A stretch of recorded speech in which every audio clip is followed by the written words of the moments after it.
When the world gets weird and the bills get thick, you call on Clint and you feature Dick. One talks numbers, the other talks slick. Two dads, one mic, yeah, this could stick. Clint's crunching figures, straight to the point. Dick's just here to laugh in the joint. It's the Clinterific Show, featuring Dick. Dick's quick with a joke, Clint's got the math. Together they'll balance your checkbook and your laugh.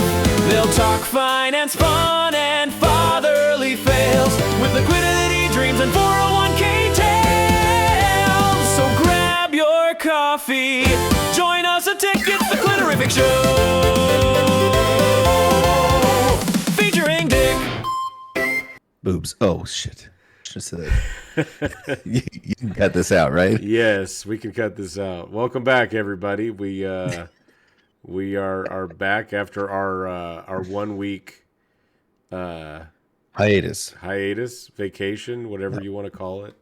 We had a crazy week last week, and we were not able to do the recording that we intended on doing. So we're back with the Clinterific Show featuring Dick, episode 6. So welcome back, everybody. I know. Glad you joined us. Yeah. So we've got a cool list of things we're going to go through today. We're going to talk a little bit about some net worth specifics. Dive into that a little bit. Talk about maybe some Elon Musk and controversy. Maybe some I don't know, Mark Zuckerberg or something like that. And then Mark. We're going to talk about something called the 80-20 rule. Have you heard about the 80-20 rule, Ricky? Does that have to do with? No, I'm thinking something else. Sorry. No, that's a different rule. So we'll dive into that one from a financial perspective here as well, and then we're gonna go through our flop or not series for this week. I don't know. I would assume that most people figured out the hint that I gave the last time. So we're going to go through our flop or not series for that, and then we're going to wrap up the show towards the end with our going deep segment with Dick, and to give y'all a little teaser for what that's going to be, it's going to be about your deepest fears. So stick around. It's going to be a doozy. It's going to be a good one. Yeah, it's going to be a good one. Yeah. So yeah, to take off, kind of hit the ground running here. Dick, you and I were kind of touching base on this a few weeks ago. We were talking about the net worth of an individual and what that means versus, things like liquidity or how many liquid assets that people have. So my question for you today is, do you know what net worth from a actual definition means? Because it seems like in a lot of conversations that I have and things that I hear, comments made and stuff like that, that most people have no clue what net worth actually means. So I mean, I understand what net versus gross is, like when it comes to my check, and I know that it's gross that the government takes so much that my net is less. Yes. If that makes any sense. Accurate. I couldn't have put it any better myself. It is gross. They should call it disgusting wages. I wish my wages were disgusting. Yeah. You know what I mean? Yeah, exactly. Yeah. By that I mean a lot, like disgustingly a lot, but they're not. Yeah. Yeah. But they could be more if the government wasn't taking so much of it and then pissing it away. Yeah. Ain't that the truth?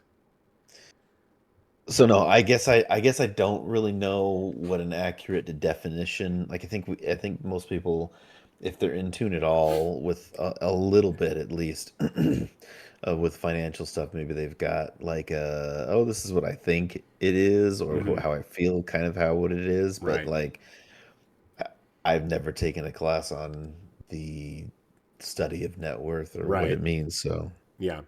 So, net worth is it's actually significantly more simple than people give it credit for.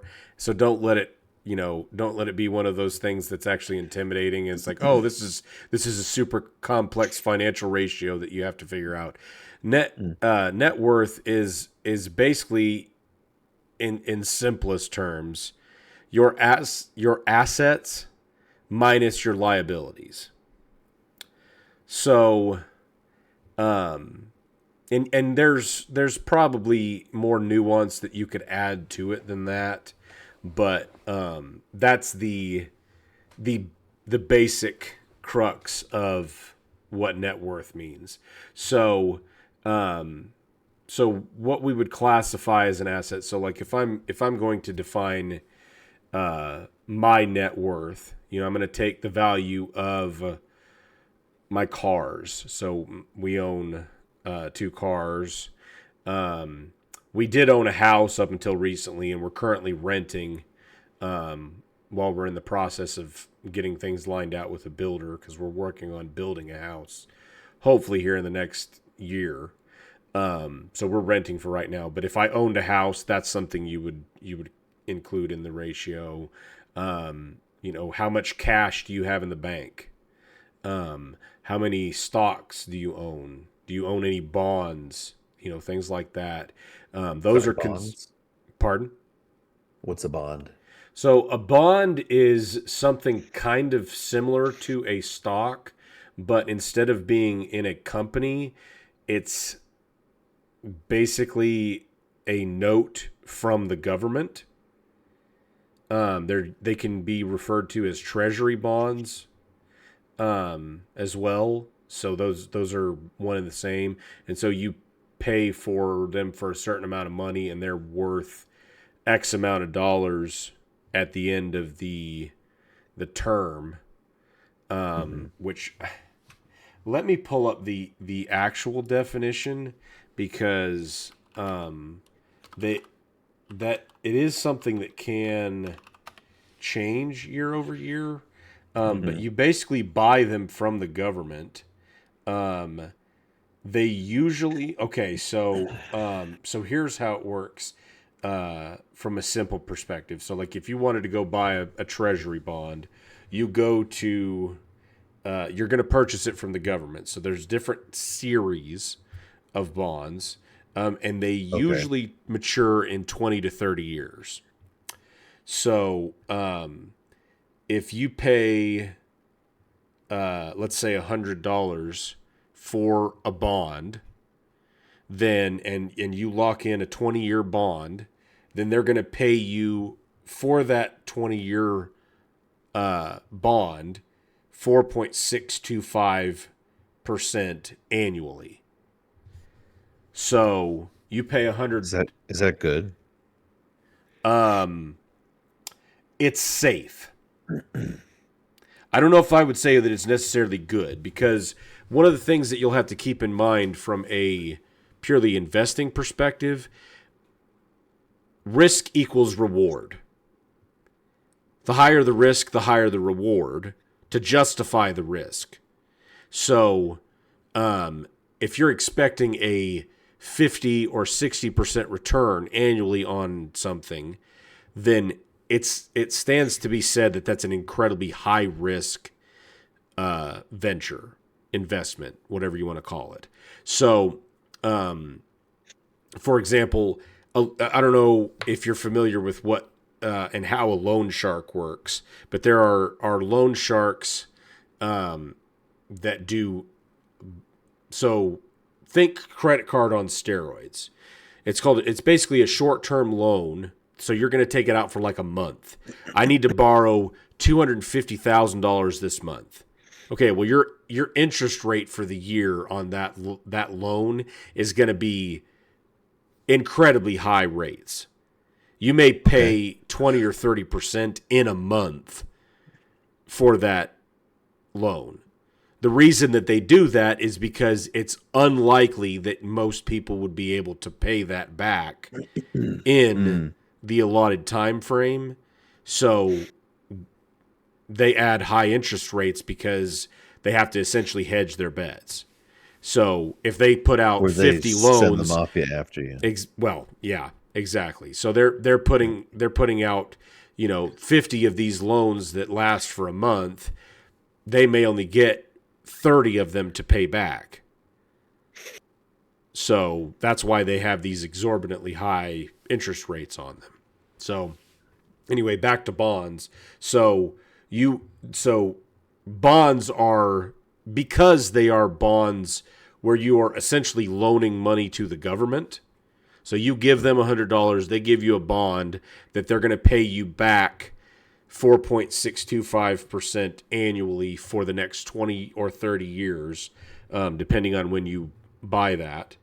Then you will get, I would have to do the math, but let's say for the sake of a number, at the end of 20 years, you would get $800 back.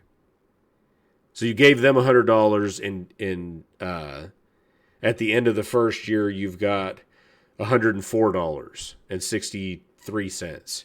At the end of the second year, you've got $110. At the end of the third year, you've got $120, and so on and so forth.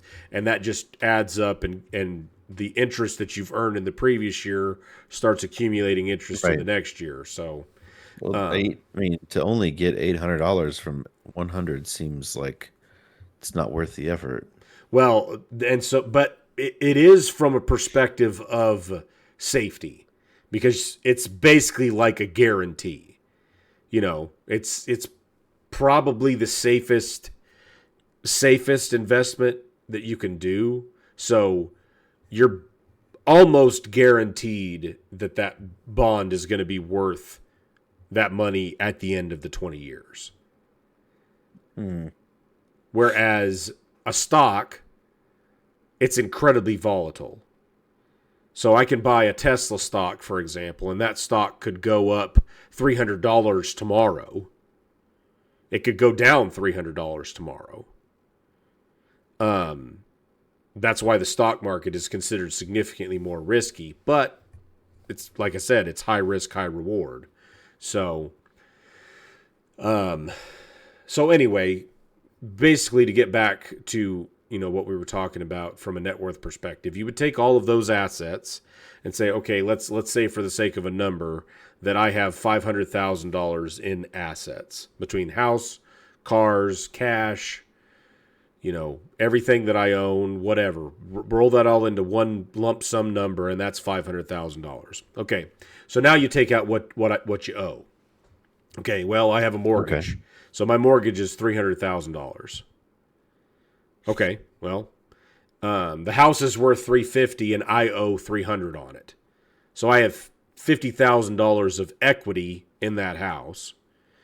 But from a net worth perspective, I have $300,000 of debt that's associated with it.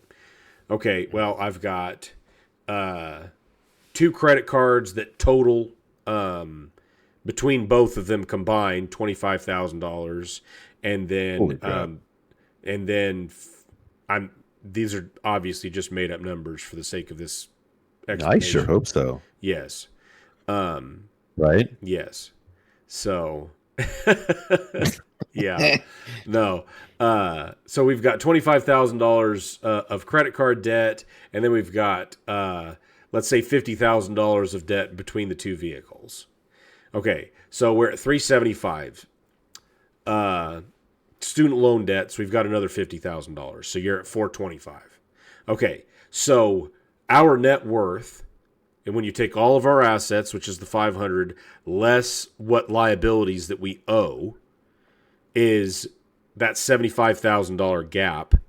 So I have me and my wife as a family have a net worth of $75,000. Now, here's where the rub comes in, because a lot of people think, okay, well, I'm worth $75,000 liquid. No, I don't have $75,000 sitting in my bank. So when you're talking about Warren somebody Buffett doesn't have exactly billions of dollars sitting. exactly He's not Scrooge McDuck. right. So Elon Musk is a perfect example of this. People are like, okay, yes, he is the wealthiest man on the planet. I think the last numbers I saw, he was worth approximately $500 billion, which is just such a ridiculously comical amount of money. But what that means is not that he has $500 billion in cash in the bank. Because, to be perfectly honest with you, cash is only good if you're planning on using it that day. Really.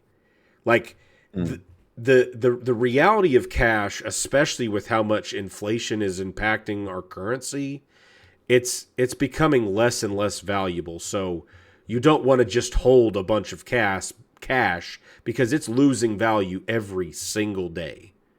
Hang on a second. Hang on a second. So you're telling me if I have $1 today, it's worth 99 cents tomorrow? Yes. And maybe not quite that drastic, because that's a 1% per day. But I believe 2021 was one of the worst inflation rates that we've ever had, and that was 9%. So if you had $1 at the beginning of the year, at the end of the year, it would have been worth approximately 91 cents. Or have the same buying power as 91 cents. But it's still $1. Oh, exactly. Okay. So that dollar on January 1st could have bought you let's say for this, obviously this is, skewed, but let's say this could have purchased an entire McChicken sandwich at McDonald's. That's how much that dollar was valued at. Okay, well, at the end of the year, you would need $1.10 to purchase, which it would probably be closer to like $1.08, but $1.08 to purchase the McChicken sandwich. That's the same sandwich, but the cost has been inflated because the dollar is worth less than it was at the beginning of the year.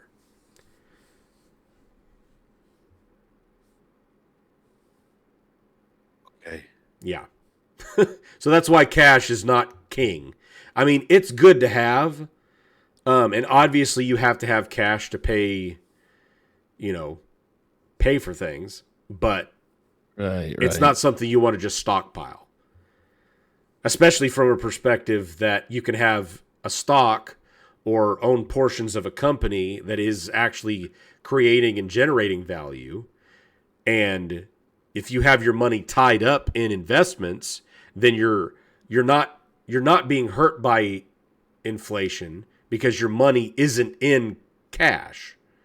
It's in value.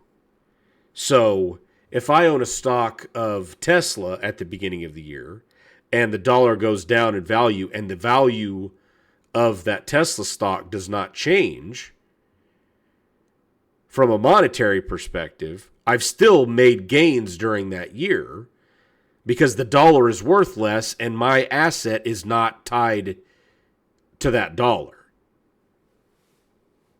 Does that make sense?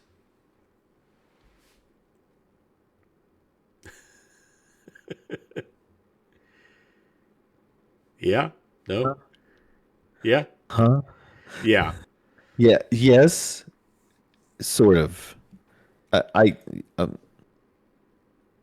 for the sake of our conversation, let's say yes, I do understand. Well, no, seriously. Like, if you want to, let me see if I can put it this way. Okay, so at the beginning of the year, I purchase a stock for Tesla. I just buy one stock, and let's say, for the sake of example, that it is valued at $1,000 when I purchase it. So I take $1,000 cash out of my bank account, and I pay for that stock at $1,000. Okay. So assuming that keeps the same relative value throughout the year, the only thing, which obviously it's not going to, but let's just assume for the sake of this argument that it did keep the relatively the same relative value throughout the entire year, and it gets to the end of the year and it's worth the same value as it was at the beginning of the year, and I sell that stock, I would get approximately $1,008. Well, let's see, $1,080 out of that stock, or $1,090 roughly. It's going to be between there because it's worth 9% more than it was. Because the dollar has gone down in value. So I need $1,090 to buy that stock again. Does that make sense? Okay, well, hopefully that's making more sense to at least some of y'all out there. And I realize this is a complex equation because and especially from a stock and asset valuation perspective, it makes it difficult because it's not only the currency value that's being taken into consideration when you're valuing an asset. You also have to take the perceived value as of the date that asset is being sold or purchased. So at the end of that year, that Tesla stock could be worth $1,500, which is because the company is worth and generating significantly more revenue at the end of the year than it was at the beginning of the year, or so on and so forth. So anyway, that's just from a view from 5,000 feet. That's kind of the basics of net worth. And something to keep in mind is just because somebody has, like Elon Musk, has $500 billion in net worth does not mean that he has $500 billion sitting in cash. And if he did, he'd be poor. No, he would still be incredibly, incredibly wealthy. But he'd be less wealthy. Well, the wealth would be losing value rather than having the potential to gain value. Right. Because all his dollars would turn into pennies. That in turn creates more complexity because stocks also have the possibility of losing value. There's a reason that buying and trading stocks is not something that you can just hit the ground running on and make bukus of money. There is a lot of information to take into consideration when you're trying to basically make an educated gamble on, what a stock is going to be worth in a day or a week or a year or whatever. So yeah, just, next time somebody says, is wondering why Elon Musk doesn't give every person in the United States $1 billion. That's not how it works. Yeah. The math ain't mathin' there. The math ain't mathin'. Yeah. So next we're going to dive into the 80-20 rule. So, we didn't talk. Wait, is that liquidity? So yeah, that's what I was talking about with liquidity. Liquidity is essentially what actual assets that you have that are either cash or cash equivalent. And cash equivalent would basically mean something you could turn into cash within, like a stock. Yes, because stocks are not always instantly liquid because there can be times where it takes time to get your money out of them. Wow. But usually it's like 3 to 7 days that if you sell a stock, you can take your cash out of a brokerage account. So what would qualify as not being liquid then?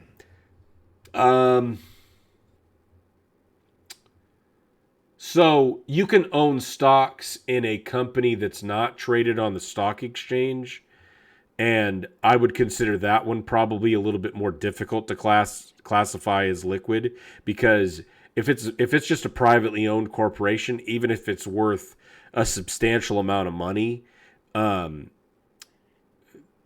problem with making it liquid means that you've got to find a buyer for it. So if it's a stock for Tesla, there's a lot of people that want to buy Tesla stock. If it's a stock for, I'm going to use my business as an example. If you owned 5% of my business, and let's say that business was valued at $10 million, just for the sake of simplicity, and it's worth you own 5%. Well, let's say 10%. You're worth $10 million? No, I am not worth $10 million. I'm making up numbers for simplicity's sake. I wish I was worth $10 million. You got me excited there. Yeah. So like really excited there. Yeah.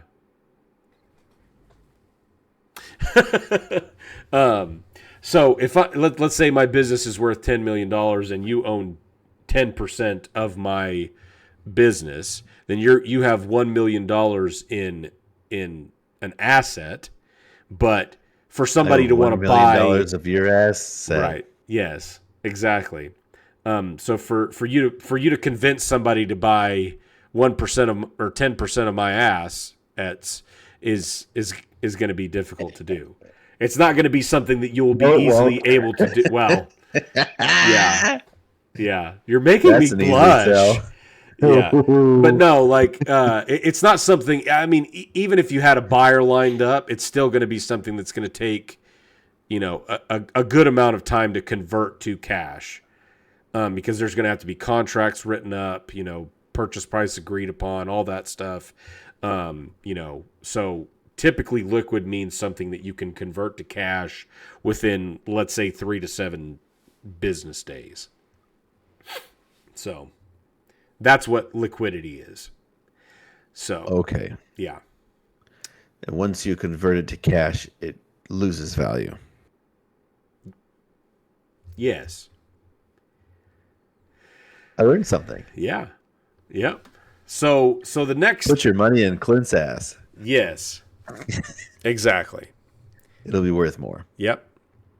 So the next bullet point we wanted to go through is what's called the 80-20 rule. So I know you were talking about an 80-20 rule when the show started, but well, let's.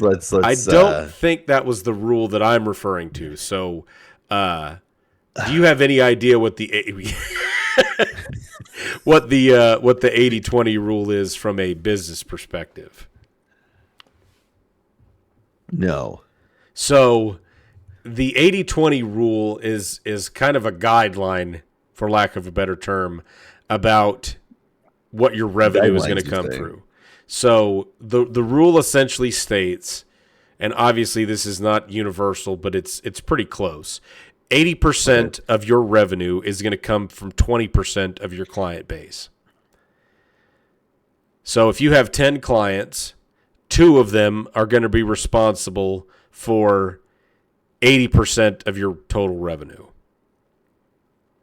Okay, so this is if you're a business owner. Correct. Or at least in a business sense. Like, obviously, like, I'm a worker bee. So my company, theoretically, 20% of their revenue is coming from 80% of their client base. Correct. And 80% of their revenue is coming from 20%. I said that backwards, but it still works. Yes, that is correct. And so, but the other part, because there's 2 components to the 80-20 rule. It's also going to be 80% of your headaches is going to be coming from 20% of your client base. Well, that makes sense. Yeah. Because they're going to be the most whiny because they pay the most. Not necessarily. Those don't have to be the same 20%. Wait. 80% of your headaches are going to come from 20% of your clients. Oh. It doesn't have to be the same 20%. It just has to be 20%. Right. So it could be a completely different client base Right. that's creating those headaches for you. And Yeah, very but likely that it's if going to be the case. if you're gonna be in that 80% that only provides 20%, and you're complaining as if yeah, Yep, exactly. Yep. you're not worth my time. And that's the rule to kind of keep in mind. So that's why a lot of people don't take both components of this into the equation. But the reality is, if I have 20 clients that I work with on a regular basis, and 2 of those clients are the lowest paying clients, and all they do is create headaches for me, Yeah. why bother keeping them? Because first off, it's unlikely that they're now if it's let's say for the sake of a number that they're worth 50% of your gross sales every month. Okay, well, find somebody to replace them, but still replace them, because the reality is no client is worth just stressing and beating yourself to death over when you obviously can't do anything to make them happy anyway. Right. Especially if they're not in that 20% that provides 80% of your Exactly. income. Yep. Yeah. Yep. So, does that make sense? 80% of headaches. 80% of headaches that come from 20%. That's interesting. Yeah. That part that's interesting. I'm taking notes. How does that apply to our YouTube? So, I actually was thinking about that, and Because like content creation is a huge like industry. right. And So if you're a content creator, who are your clients? well, and that really is the $50 billion question, because the truth of it is the client is who's buying your product. Well, who is your product? Or I mean, sorry, what is your product? Well, okay. How what is your what is product? your product? I would say your viewer base is your product. Nope. Isn't it though? You're Like if you're you not get wrong. monetized, if you get monetized, then the reason you get monetized is because YouTube and or other businesses see that they stand to make money from your audience by pushing ads or sponsorships on your content. So there's arguments to be made for a few different things. So the product that you, as a content creator, that you are creating is the content. Sure. But is it? Not really. Well, I mean, I guess so it doesn't matter what the client. So depends. because the reality is the people who are watching it are not your client. They are consumers of what you're creating, but Content. But what you're trying to sell is attention. Yes. So the client is actually so for this, for us, our YouTube channel, our hopeful client is actually Google. It's you. Hi, Google. So essentially what we want to do is create a viewer base that we can sell to YouTube. And that's why they would pay us through monetization, which I know is complex because you're thinking about it from a perspective of, well, what am I making? I'm making content that I want people to watch. Okay, well, why are you doing that? So my client will pay for it. Dick jokes. Well, that too. I mean, obviously. I'm making Google pay for my dick jokes. Hey, you know what? Go big and get a wheelchair. Yep. Google, if you're watching, Yeah. please pay me. Yes. Please pay him. Yeah. We have so Only many the- dick jokes. Only the first year of jokes is free. After that, free trials up. And I'm not WinZip. Yep. Oh man, WinZip is such a archaic sentence. That's I like was gonna saying say Ventrilo or or TeamSpeak. yeah. Yeah. I had to pay for my own Ventrilo server. Oh hell What? no, man! I bummed off other people. Oh man, yeah. Crazy. That reminds me. I figured out how to host mine once. I saw something really funny about how apparently I think it's Vent is still around, and they tweeted something when Discord went down for some reason. Hey, we're still around. Exactly. What a great tweet. Hey, come back, please. I gotta look it up because That's amazing. it was pretty funny. Oh So for my those of you who gosh. don't know, Ventrilo was an old it's very similar in a lot of ways to what Discord does, but it was basically a voice chat service where you could download a client onto your computer, and this was done in like late 2000s, early 2010s. Yeah. So yeah, you could log in, and everybody could have their own dedicated chat rooms to be able to do like voice speech with on their computers, because Discord wasn't a thing back in my day. Back in my day. Yeah. When was it? I'm trying to remember when it was that I started using Discord. It was like 2015, 2016 or something Really? like that. Oh man, I started using it in like 2007. Discord? Oh, sorry, Discord. Yeah. Oh. Yeah. No, Discord was. Yeah, it was probably around then. I was gonna say I don't remember exactly when I stopped playing, like online games and stuff like that as much. But that was one of the things that we were talking about the other day. Was kind of along that 80-20 rule is one of the other things to focus on. Because that 80-20 rule can really apply to a lot of different aspects of your business. And it also can apply to 80% of your revenue coming from 20% of your product, that was part of why I wanted to talk about that, because it seems like the advertising game has really evolved a lot over the last few years. So I'm sure you're probably exactly the same way, but I can tell you right now that there is nothing that will shut me off on a product faster than a commercial popping up on YouTube or TikTok or whatever that I cannot skip. Oh, dude, freaking A.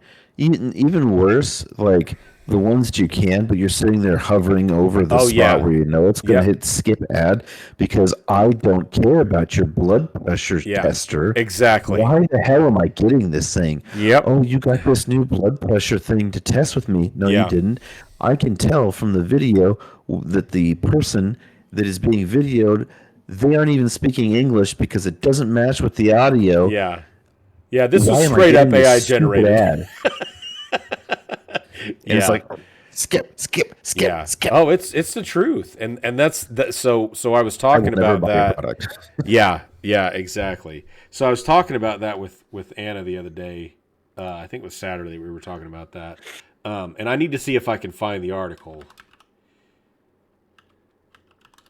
We were talking about Chili's, the restaurant. Baby back. Yes. So I want those baby back Chili's, baby back ribs. I just did a thing. I'm hoping it turns out well post, using the position of my mic to make my voice go in and out. Oh yes. I probably just look like a dickhead. Yeah. Okay. So I can't find the exact article, and I've seen a couple different versions of it kind of going around, but the gist of it was I believe Chili's had something they had a significant marketing budget. I mean, obviously they're a big restaurant chain. They have a significant marketing budget.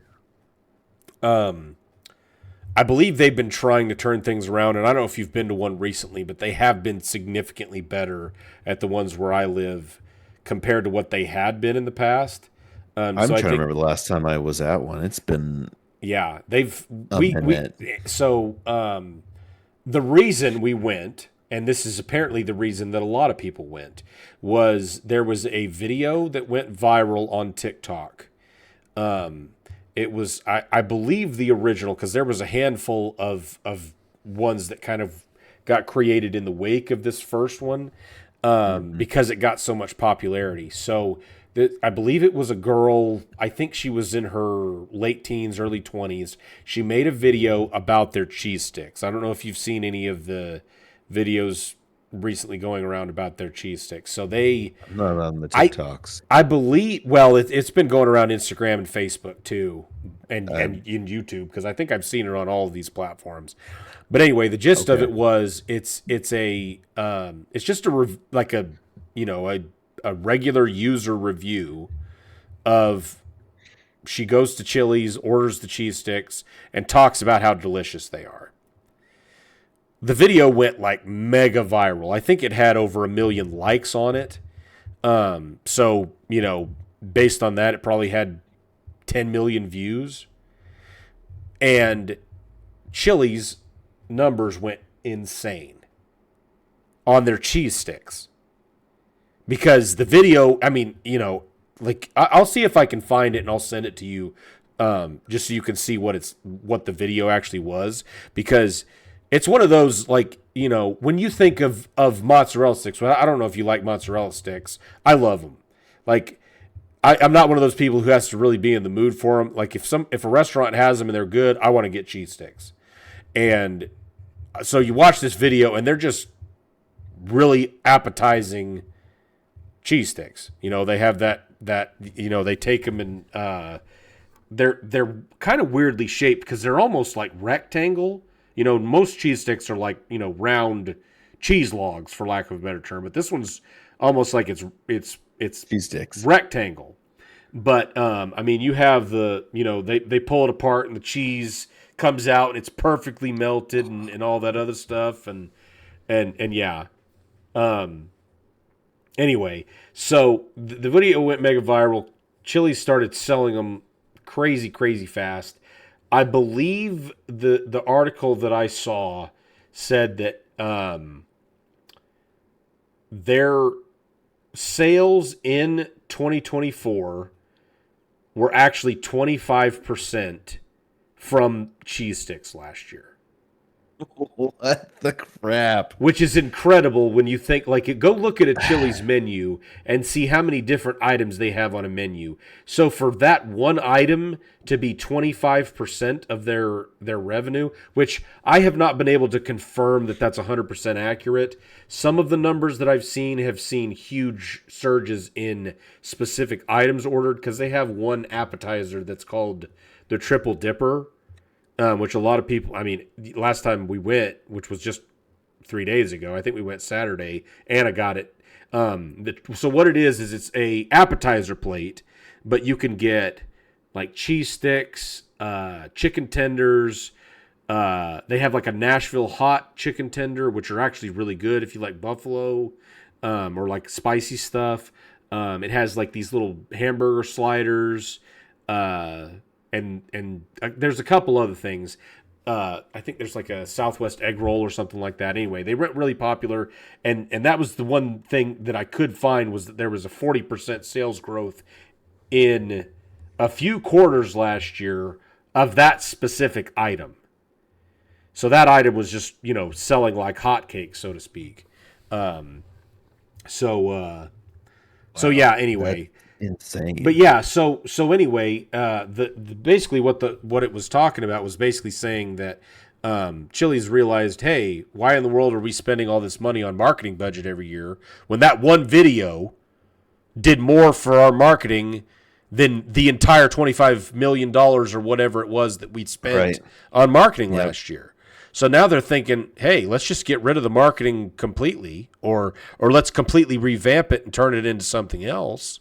I was going to say, RIP marketing team. Exactly. And honestly, I've been thinking at least something along those lines for a while now is the marketing game is really changing, because if you think about it, commercials just, you don't want the traditional, okay, my show is going to shut off and they're going to advertise to me for 3 minutes and there's nothing I can do about it. I just have to lay back and let it happen to me, and so right, we all know that feeling. Yeah, exactly. And so from a from a marketing perspective, I think the reality is the world's changing to more. I'm trying to think of the right word for it. It's like basically real advertising. Honest advertising. It's like, hey, you know what? I tried real, this. like REEL. Yes. Like, exactly. No, but it's like, hey, I went and tried this I was trying to think of a way for a person to monetize this while still not falling under the umbrella of this is just paid, commercial ads for this person. And the only thing I can think of is like a reward system. So for example, if I go and post a video on my TikTok account about Taco Bell's chili cheese burrito or something like that, and it goes through the roof, and I'm the only video on TikTok that has 20 million views on it and 5 million likes and all this other stuff because of how delicious the chili cheeseburger is, chili cheese burrito is, and they're like, oh, hey, okay, we're going to give you $500,000 because you led to a $5 million uptick in our sales this year. But I wasn't paid to say that the chili cheese burrito was amazing. They paid me after I said it. Does that make sense? It does, but I honestly don't see a company doing that. I don't either, because they already got the work for free, so why would they pay for it? Right, yeah. But I don't disagree. So that was, why but I was buy like, the cow, right? You can get the milk for exactly. free. But I was just thinking from an honesty perspective. Well, if any of these companies wanted to just have integrity or whatever, you're just all that you're more just shit. a silly idealist. I know, it's ridiculous. I can dream. I can dream. Yeah. Okay. So I just want to say, I have a comment about that because, like, there's definitely something to the whole like virality of some of this content and whatnot, and it makes sense that companies want to invest in some of that short form content because it seems to be the hot thing right now. But I will say, and I don't know if I've told you this lately or not, but in the last couple weeks, I deactivated Instagram and Facebook, and I've never had a TikTok.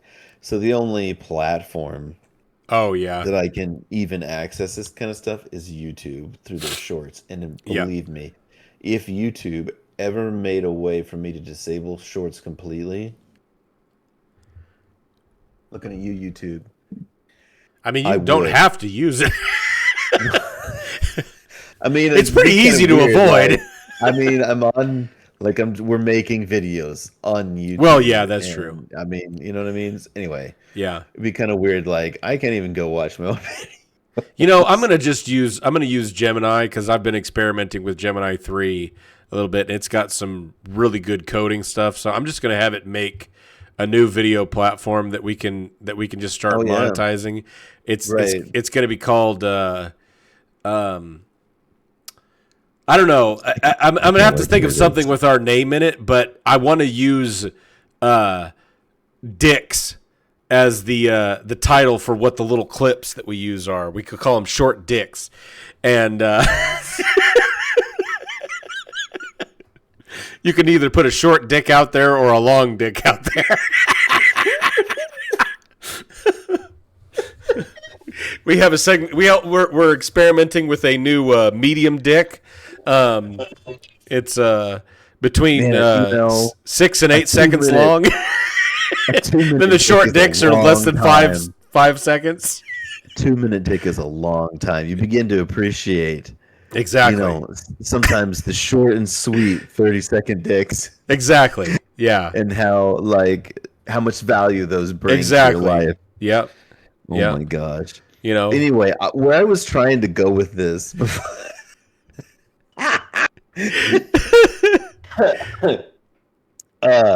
have you ever so you're doom scrolling on your TikToks or whatever, and you see you come across one and it's obviously an ad. Yeah. How long does it take you to skip it? Because for me, it's an instant scroll past that shit. So, so I think for me, it probably depends on what it is, because there's ones that are which these are the ones that they actually make me mad, and I've considered not buying from Amazon because of it. Because they have the ones where they have the little dots that make it look like it's one of the ones where you have to scroll through the pictures. I hate when they do that.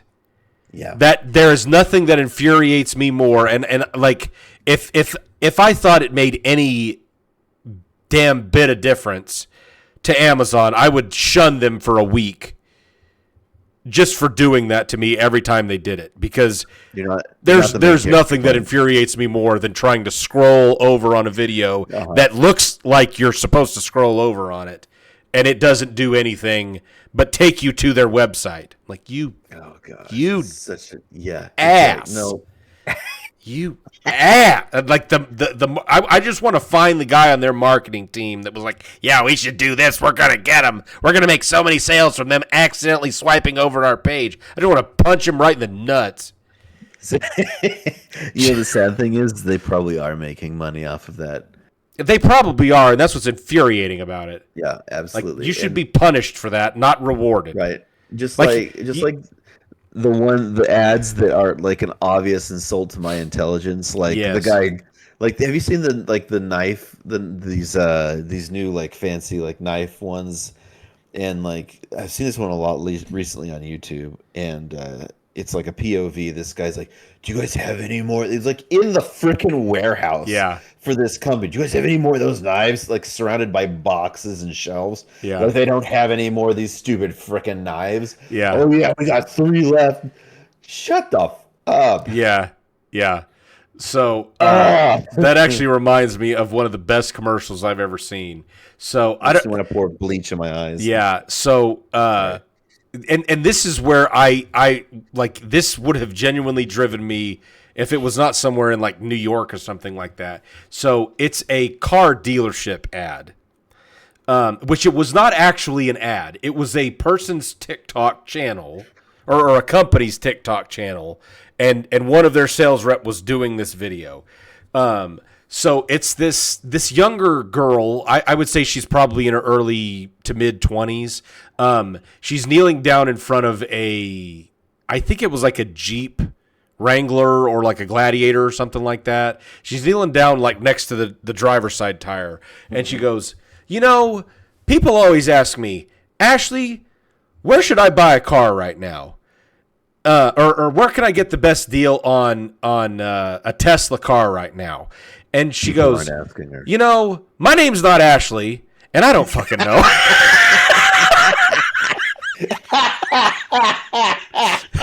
And that's just the end of it. She's like, but you can come down and see me here at Bob's Ram, Fiat, whatever, Jeep, Cherokee, whatever. And I legitimately laughed out loud because it was such an just a curveball that came out of nowhere. Yeah, absolutely. And it is a twist that told you they have some self-awareness about the stupidity. Yeah, exactly. And so I was like, that is amazing. That is an incredible commercial. And if I lived anywhere close, I would drive up there and say, hey, I need to find not Ashley and buy a car from her, because that was the best marketing I've ever seen, because I remembered it, and it was funny. And yeah, that's freaking hilarious. Yeah, I'm not in the market for a new Jeep right now. I just want to go and shake her hand and say thank you. Exactly. For putting something out there that doesn't insult my intelligence and makes me laugh. Exactly. I really appreciate that. Yeah. Yeah. So Oh my yeah. God. Well, speaking of buying vehicles, I don't know if you saw I have a rant on that, by the way, but please go on. on buying new vehicles or on what I Yeah. did. Did you not see what we did this weekend? Dude, I told you I'm not on any of the social media. Oh, that's right. You're not. Yeah. Duh. Wow. I don't know why. Yeah. I guess I'm a hermit now. Here's the big reveal. So this weekend we went and bought a new car. I got me a yeah. You get a truck finally? I did not buy a truck. I mulled around the idea and I just couldn't justify the $70,000 price tag right now. Yeah, they're freaking expensive. Yeah. So no, we looked you at you get a tax break on it though, on if it's trucks? made in America. Yeah, but Any- I just decided that I wasn't going to go for the truck. So we ended up driving a handful of different things. I can't believe I'm saying this sentence. Uh-oh. You think you can guess what it was? I want you to see if you can guess based on the conversations that we've had in the past. What vehicle you think I would be the least likely to buy, and I'll tell you if that's the one that I end up getting. Champagne colored Chevy Malibu. No. Thank God. Yeah, no, it is not. It's not a Chevy. That actually probably is the one that I would be least likely to get. Anything in the GM family. Okay, so it's not in the GM family. Nope. Domestic or foreign? Foreign. Ooh. Japanese or German? No. Neither. Yeah. Korean. Okay, so it's I'm guessing a Hyundai. Nope. Genesis? Nope. Does Daewoo still make cars? I don't think so. Kia. You got a Kia? I did. Oh my gosh. I got a Kia K5. K5. Yeah, so I believe it used to be the Optima, and they did like a rebranding around 2021, and they changed it over to like a Stinger. They did like an Optima Stinger, and then I do remember the next Stinger. year they changed it to the GT, or sorry, not the GT, the K5. So I got the 2026 Kia K5 GT with the, I guess it's technically the GT1. So Color. Blue. It's nice blue. I'm looking at it right now. Yeah. Seat trim? Black? It's black. They only have black. But it has like lime green stitching. Oh, yep. I found that. Yeah. Ooh, the lime green. It's, it's nice. I don't like how much I like this car. I was telling Anna the whole drive back from when we purchased it because they gave us a really good deal. Yeah, the moonroof goes across the entire ceiling. Yeah, that's pretty cool. Yeah, so there was a lot of things about it that I like. It also has a turbo 4-cylinder, 290 horsepower. It's all-wheel drive. It is not. That was the one thing that you cannot get in the GT1 package. They have another line that you can get all-wheel drive on, but I'm fine with front-wheel drive. I mean, but you said it's the GT front wheel. Yes. Okay. Which is technically the GT1 package, which has like a handful of extra features, and it's got the heated and ventilated seats, and what was the other? I think it has some like special brakes, like stuff like that. I can't remember exactly what all the. Are they like the ones that stop the car? The what? What? Yeah. But yeah, no, we ended up pulling the trigger on it. They gave us a really good deal on it, and well, it's because the auto market is so effed right now. Oh man, ain't that the truth, dude? Like, it really is. I watched a video, and this guy was going around looking at a couple of dealers, and they had like new, like year into like 2 year old cars, new, never sold, a lot of them. Yep. And they're like, the prices on them were just like, no, like you gotta be, you're kidding, right? Yep. Like, what? Yeah. And, which that was and what was like, crazy to me, because this is a 2026 model. So right. I think they may have had it for a month and a half, as far as them actually having it on the lot. And I believe MSRP on it was $39. And that's not what they're showing on their website. The GT or the GT line? So FWD? it's the GT with the GT1 package. It's like an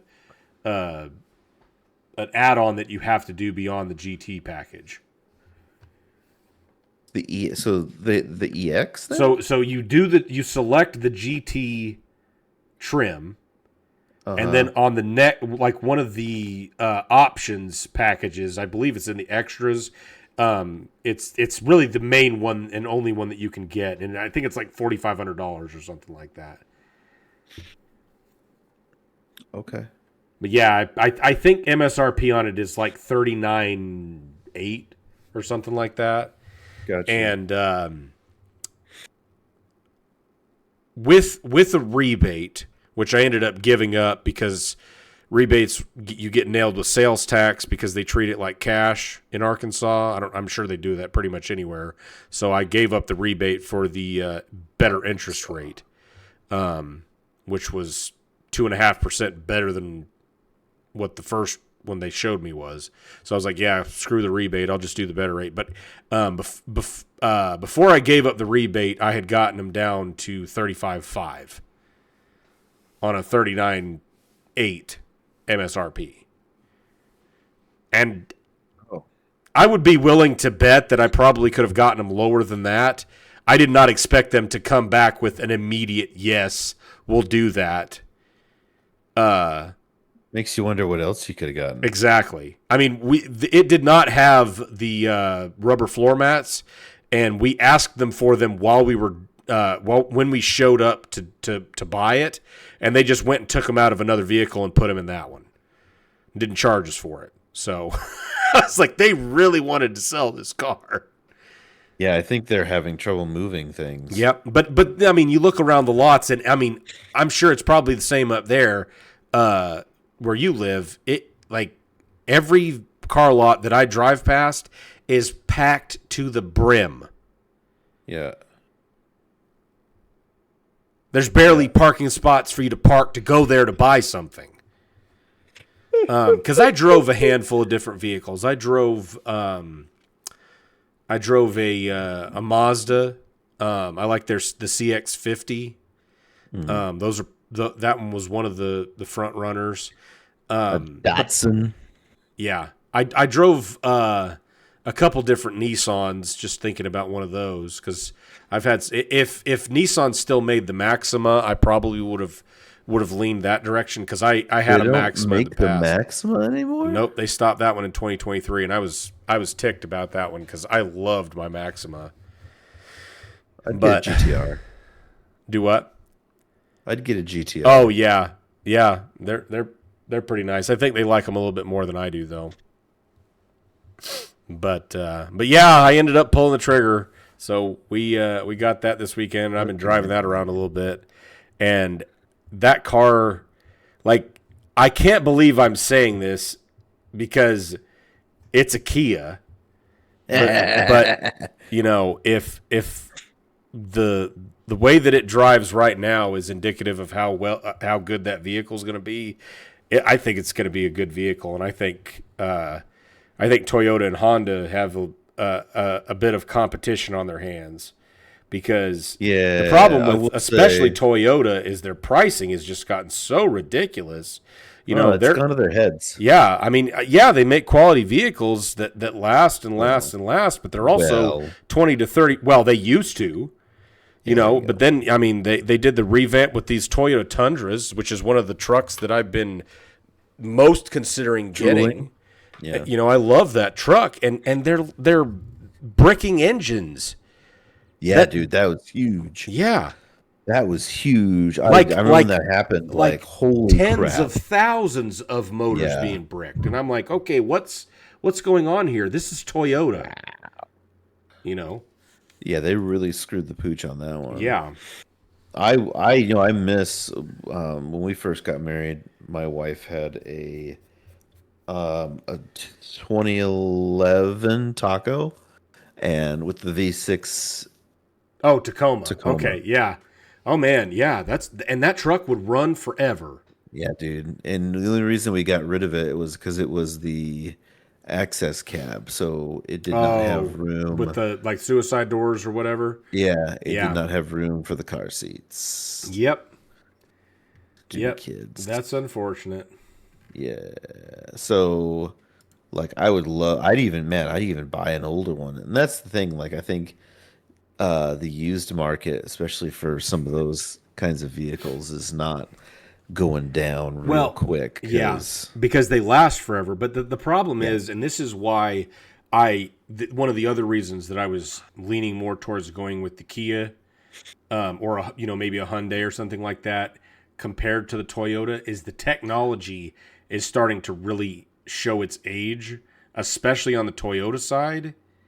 And they pass, which I know Kia has this as well, but the problem is you're paying, for a comparable vehicle, you're paying quite a bit lower for the Kia compared to the Toyota. The subscription models that they've started adding in for features in your dashboard. I'm like, are you kidding me?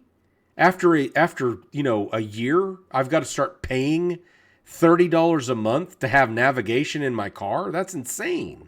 Why not just have Android Auto Well, or that was Apple my point. CarPlay? Who cares if you have Android? I mean, who cares if you have a map in your car? But I'm like, yeah, well, what if I don't want to hook my phone up to the car, or my phone dies or whatever? Which that's one of the other reasons why that I loved about this. So it has wireless charging pad That is built pretty in. cool. It has Android and Apple wireless. It has a USB cord underneath the display panel, and then it has two USB, and they're all Type C. And then it has two in the back, so the kids can use those, for their iPads or whatever. So It's with the family in mind. exactly, yeah. Which, I mean, we're not going to be using this all the time to drive around with, but just I could not believe how But well it drove. You will. Well, I told With all that because convenience. exactly, no, that's what I was saying, because we were talking about trying to come up to Lincoln again, maybe in January or something like that, and just try out coming and driving the car to see how the kids did in it, because obviously it's not the van. The van has the TV and all that stuff, so they'd much rather be in that than a car. But try coming up in the car. So I think it would be a good drive, and it drives and handles well, and it drives better than I really expected it to. So it was just one of those things where, as I'm driving the thing home, I'm like, yeah, I cannot believe I actually went and soberly purchased a Kia. I never if you'd have told me that 10 years ago, I'm like, yeah, that's not happening. That's not that's not the life I'm about. Soberly. Exactly. That's hilarious. So yeah. Gosh. But yeah, we went to we went up to Silver Dollar City yesterday after we got all the car and stuff like that. So we went up to Silver Dollar City, and they've done a new Christmas thing where have you ever been to Silver Dollar City for the Christmas tree lighting? I have never been to Silver Dollar City. What? Stop. Oh my goodness. Okay, we buy season passes every year. You're gonna have to y'all come down here. We'll have free tickets for y'all. You can go with us. But so they do a Christmas tree lighting where they have like a huge Christmas tree that has a bunch of lights that are syncopated to the music that's playing, and it's incredible. We go up there basically every year to go see that because the kids love it and all that stuff. Well, this is the first year they changed it and did they have a completely new area that they've just finished. They redid one of their rides and built this huge new plaza with the Christmas tree in it, and that's where the parade. They have like a parade and all that stuff too. Anyway, long story short, we sat there waiting for this Christmas tree lighting because everything we read online said that the new Christmas tree lighting ceremony was at this new tree, and we sat there for 30 minutes until a band starts playing. And the band, they weren't bad, but it had nothing to do with the tree. And then at the end of their music, they just flip a light switch and it turns on. That's exciting. Yeah, so I was like, what in the crap are we sitting here watching this for? So we go back up to the front, and of course the original tree is like right as you walk in the main entrance. Yeah. And the show is just wrapping up as we get there. Oof. And I was like, are you freaking kidding me? So yeah, that kind of took a dump on my Christmas. Well, I was like, we haven't even had Christmas yet. Yeah, I guess that's true. But I was like, yeah, thanks a lot, Santa Claus. Which, speaking of segues, I got bad news for you about the big guy. Yeah, no, I get it. But speaking of Santa Claus, we're gonna dive right into our time to get floppy. Our flop or not? Yeah, time to get floppy. So I realized immediately after I made that joke or gave you the hint about tinsel being more than just decoration or whatever. Yep. That was such a very obvious hint as to what movie franchise we would be doing today. You'd think so, but I talked to one of our frequent viewers, and he said he actually had to go. Hello? Hang on. Oh, okay. There we go. No, I bumped my mic. Oh, I got you.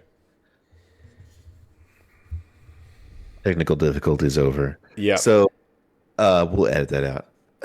Maybe.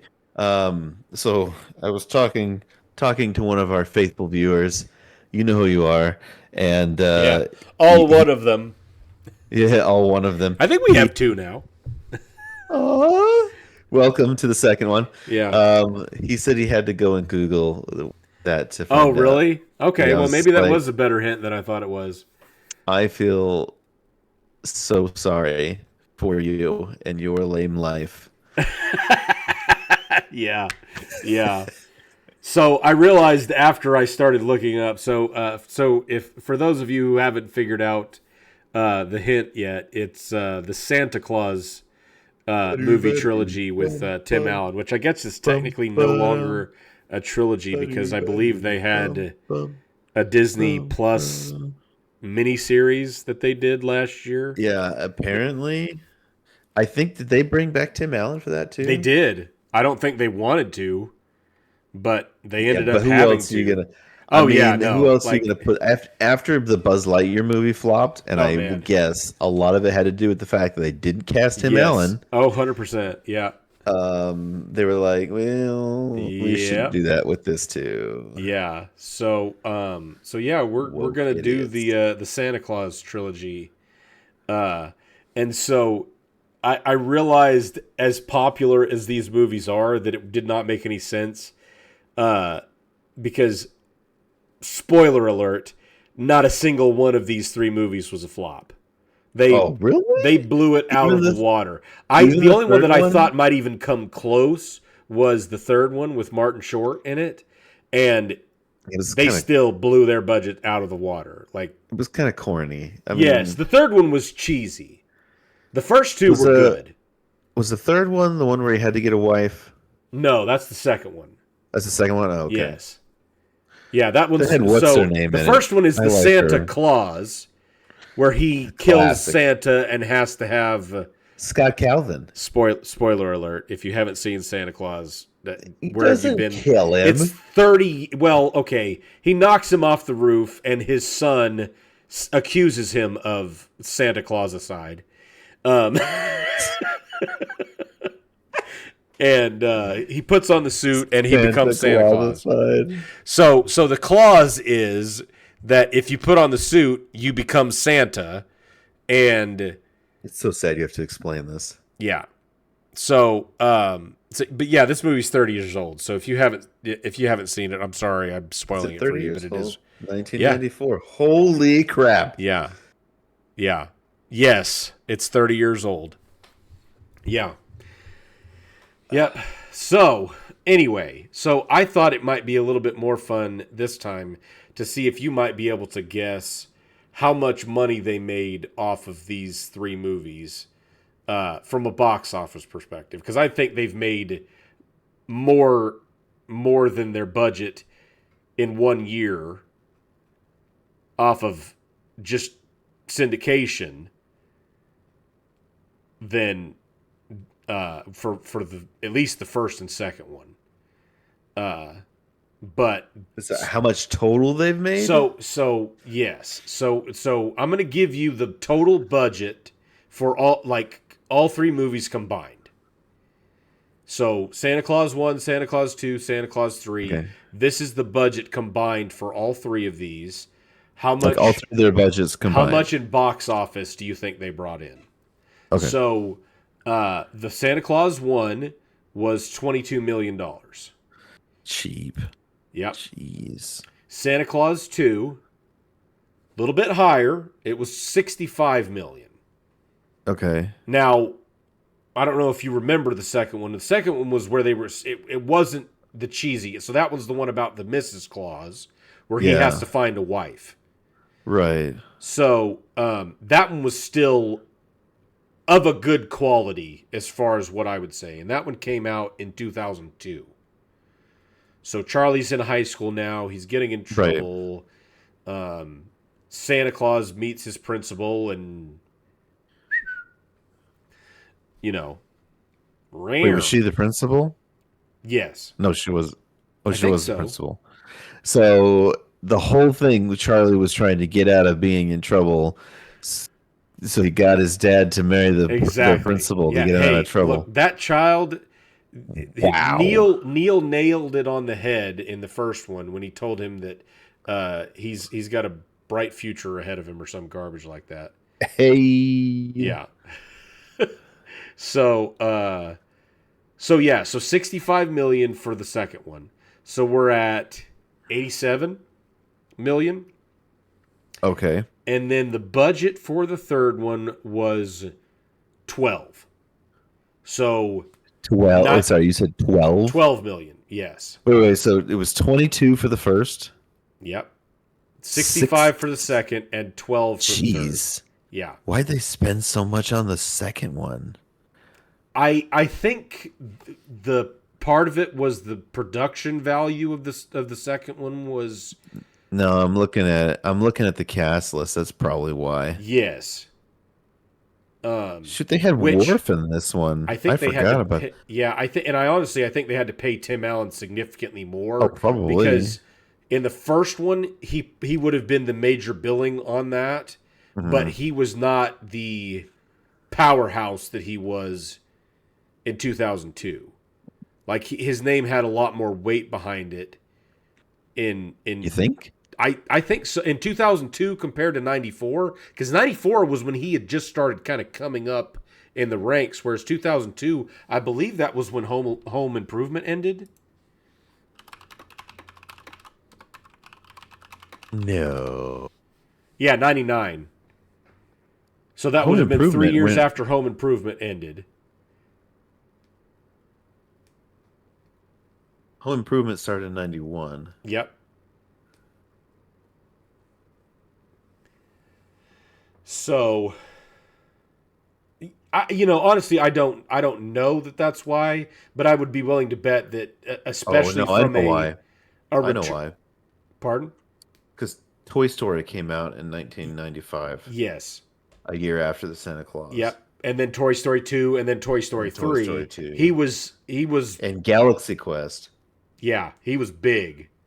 Oh yeah, I completely forgot about Galaxy Quest. Yeah, that was Yeah, that's one of the greatest sci-fi movies of all time. Oh my gosh, such a great movie. Yeah. I always forget about that one. Yeah, no, he was in a lot of stuff. Holy crap. Yep. So that's why. So I guarantee you that's why the second one was so much higher, because he got billed and paid a significantly higher amount at that point. This is crazy. So he was filming Home Improvement 91 through 99. Mm-hmm. And at the same time that he was filming those, he started in the Toy Story franchise, Santa Claus franchise, and did Jungle to Jungle and Galaxy Quest. Oh man, I always forget about Jungle to Jungle. That was a great movie too. Have you ever seen that? Yeah, I have. Oh man, a good movie. Roughly they don't translated, make movies like that anymore. Cat piss. He picked the name Cat piss. Yes, he was 13. It was territorial. Oh my god. Oh man, that's such a great movie. Yeah, if you've never seen Jungle to Jungle, you should definitely go check that one out, because that's an excellent movie. Yeah. So yeah, between all three movies, we're looking at just shy of $100 million in budget. So, dude, I think at least 5 times. At least 5 times that. Okay. So, amazingly enough, you're close. So, box office for the first one was 190.3, which, obviously makes sense. Holy crap. Yeah. The second one was a little bit less at 172.9. So between those two, you're at let's say 365. Okay. Yeah. And then another 110 for the third one. So they actually did. Well, the third one they did really the best, good on the 12. Yeah, they got 100. Yeah, they had $12 million budget, so they almost 10x their budget for the third one, which was pretty impressive. And Martin Short, I think, was probably part of the pull for that one. Yeah, sure. So yeah, just let's see, they were at 362, and then 110, so that puts them at 482.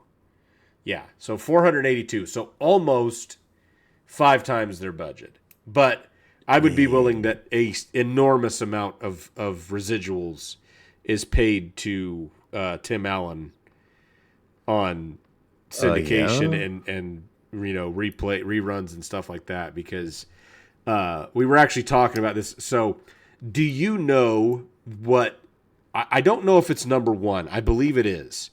Because we were looking this up the other day. Do you know the most money that's been generated for an artist in a single song in the history of recorded music?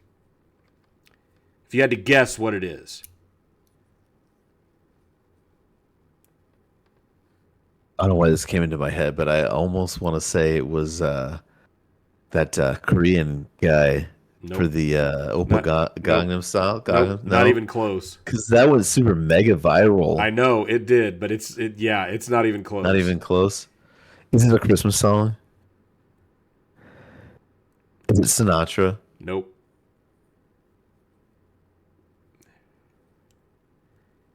Shoot, man, I don't know. I'll give you a hint. Okay. All I Want.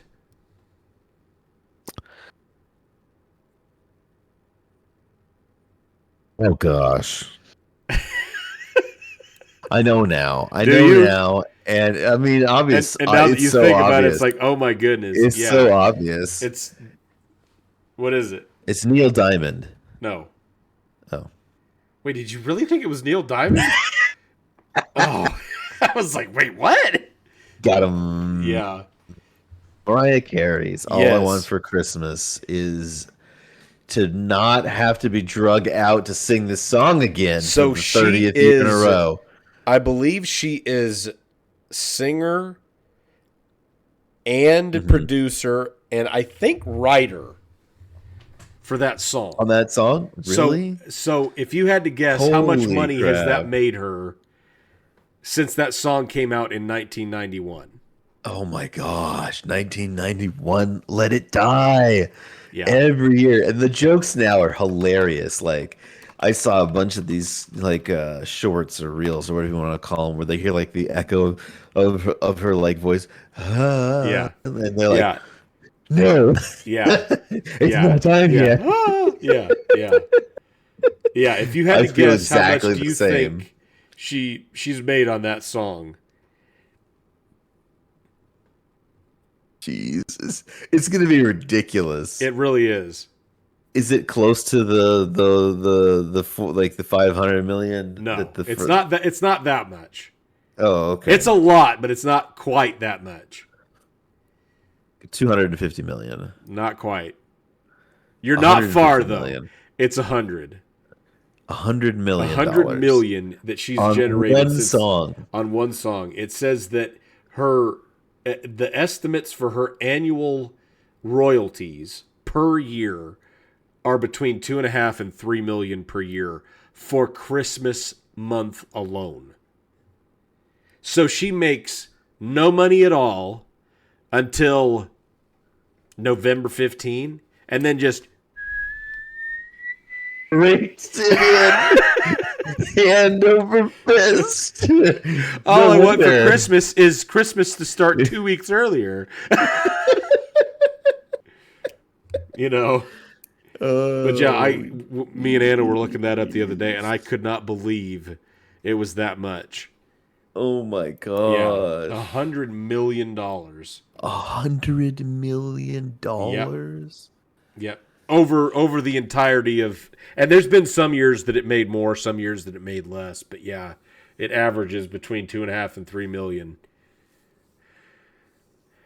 I mean, you hear it whether you want to or not. I don't know if you've ever heard about this game, because one of the other ones that's made, which it hasn't made 100 million, I believe it is around 40 million, is Last Christmas by Wham. Yeah. Yes. So have you heard about the game? Yes, well, you just made me lose the game. Thank you, but I know the other game you're talking about. How did I make you lose the game? I didn't sing it. No, you don't know the game. Well, yeah. I mean, I thought you had to hear the song. No. The game. Just the game. The game. I don't know what you're talking about.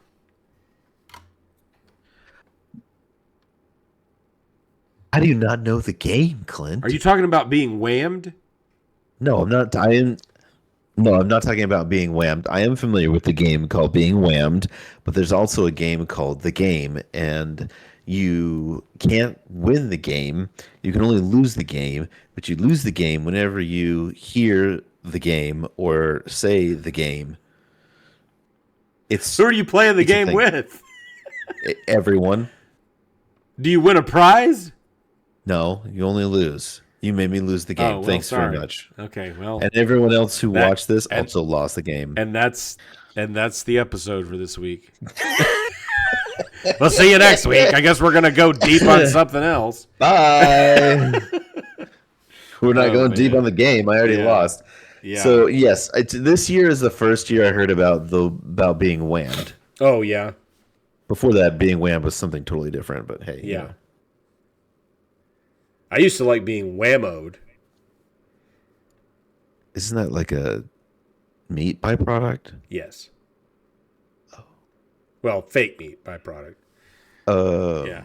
No, it was at my it was at the school we went to. They had this special on like I think it was Wednesdays or something like that. It was like every month they would make it. They called them whammos.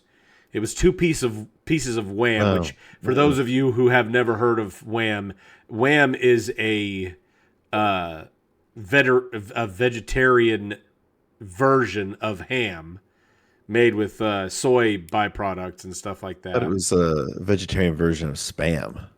No, Spam is like a jelly meat.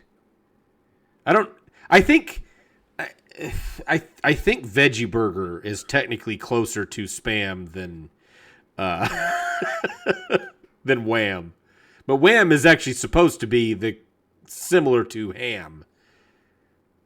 I don't think. I mean, I don't know, but that's the claim. So what they would do is they would take 2 pieces of Wham and I think they would put a piece of cheese between it, and then they would deep fry it in like a breading and make sandwiches out of it, and they were pretty good. Obviously horrible for you because yeah. But anyway, so yeah, that's our Flop or Not series this week, which obviously I picked a horrible one because there was no mystery that these movies had made exorbitant amounts of money. Yeah. You know? So yeah, that's that's where that ends up this week. Nice.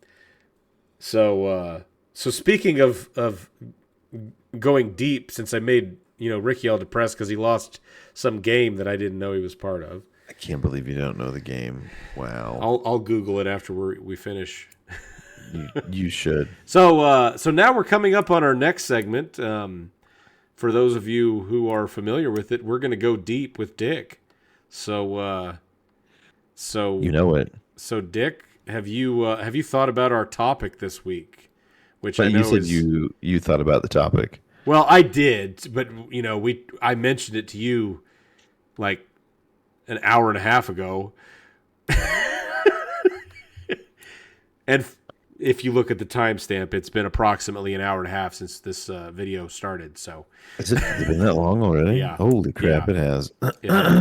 Okay. Yeah. Well, I mean, I guess I do have one thing I wanted to talk about that I was. I mean, I thinking about earlier. can dive right in if you want to, because I thought about this a little bit. But if you want to touch it first, All right. Yeah, I love it when you dive right in. Go ahead. Okay.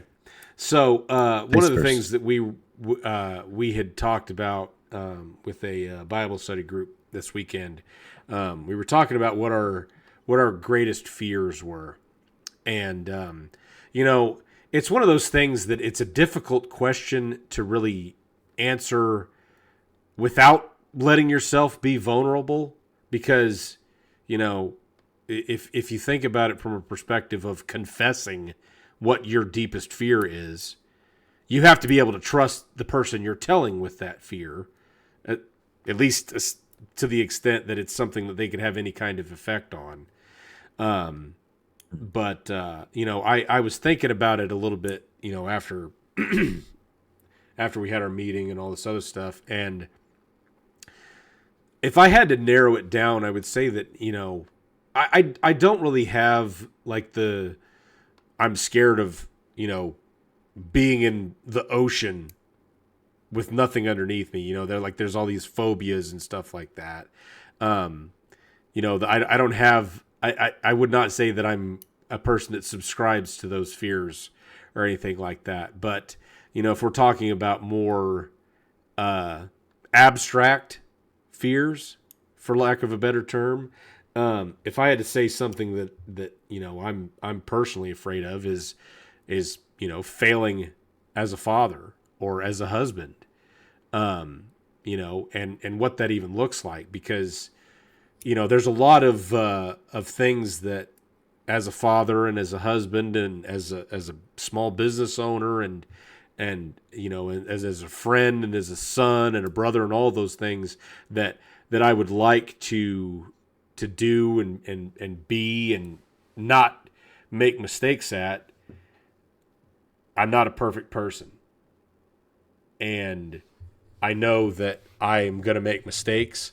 And I just hope that those mistakes don't ruin things for me for the rest of my life, if that makes any sense.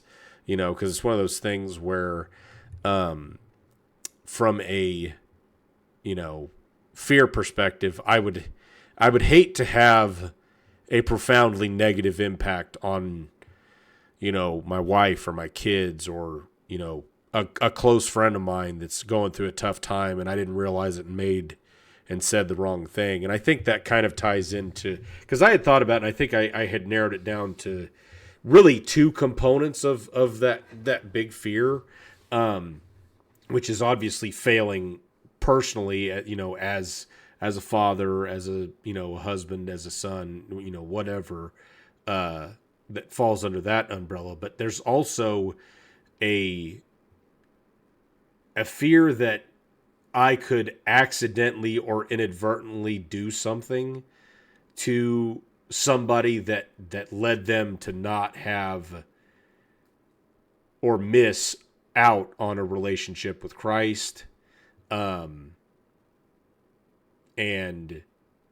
have that be, so to speak, counted against me from a perspective of salvation. And I don't subscribe to the mentality that that our salvation is tied to our works.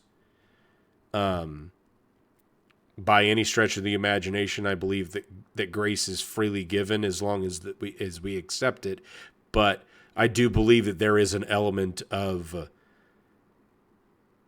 I want to do the works because I've received grace and because I've received salvation and things like that. And so, that's one of my fears, is that something that I did or said or caused would lead somebody away from being able to start a relationship with God or come back to a relationship with God, or,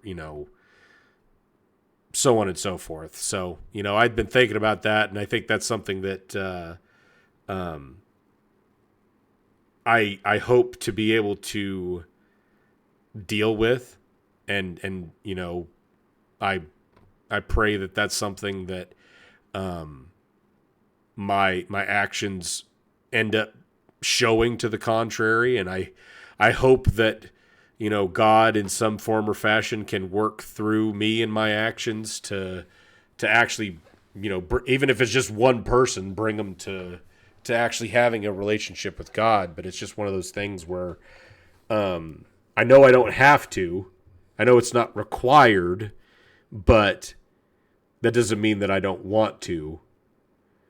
So, just kind of thought that was something worth putting out there, that I don't know if anybody else has that fear, but if you do, you're not alone. I'm feeling it too. So, I do think that there's a lot to be said for the effort, put the effort in. And I think that even if you get the ball rolling, the ball's still rolling.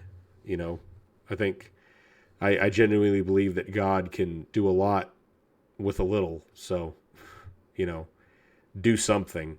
But yeah, so that was kind of what I was mulling over in my head this week, and I just thought that might be a good thought to share with everybody. Mine's spiders. Well, speaking of being vulnerable here, I know what I'm getting Richie for Christmas. Fake spider trap? Yes. Send. Oh, man. That's funny.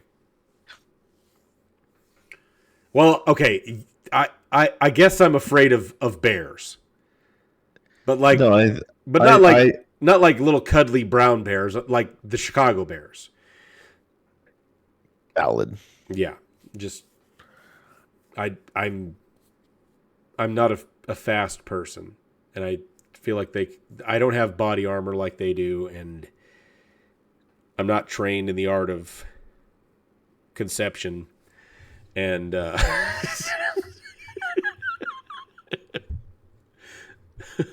speaking of conception. Okay. Oh, man. Yeah. So anyway. Well, do you have anything that you would like to go deep on this week, Mr. Dick? No, I think you did a great job, and I agree with you. Like, as men, that is definitely something that we struggle with, because our role is often to provide, to protect, etc. And it's not something that we take usually, especially when you become a husband or a father. You don't take it lightly. So I get it. I'm with you on it. Like, I'm sure there's a lot of the people that feel the same way. And, if you're out there and you're struggling with that, just know, hey, you're not alone. And we're all trying our best out there, and none of us are going to be perfect. So, yeah. Yeah. Manly men things. Yeah. Yes. We're men. Oh wait, no, I don't ever cry. And I have testosterone. Once I got a splinter in my eye and I grunted it out. No tears. Oh, well, now we got to wrap up. Sounds like you need to wrap up. Oh, man. Okay. Well, this is going to be a little bit shorter of an episode this week. Is it though? We've had a long week here at our house, and we're hopefully not fighting off this flu bug that's apparently going around. So I'm going to try to go to sleep at a reasonable hour tonight. But, so I think next week, in the next couple weeks, we have a special guest that we're going to be bringing on for an interview. Surprise guest that is. I'm surprised. He got nominated to the best storyteller. You're going to give it away. Now I know who it is. I'm not going to give it completely away, but it was somebody that we're both friends with. I'm close friends with him, and he got nominated for best storyteller of the year on TikTok this year. So we will be having an interview with him hopefully in the next few episodes, depending on how his schedule lines out. I don't know exactly when that is. We haven't lined that out yet, but he's so busy and important now. Stay tuned. So that one will be a good one. And if anybody has any topics or questions they would like for us to dig into or dive deep into, drop that in the comments. Yeah, throw it in the comments. And we'll see everybody next week, right? For our Christmas special. Oh, were we special on Christmas? We will be next week. All right, everybody. Well, if we don't Merry Christmas. If we don't see you by Christmas, have a Merry Christmas and a jolly New Year, and don't drink too much eggnog. Is it cut?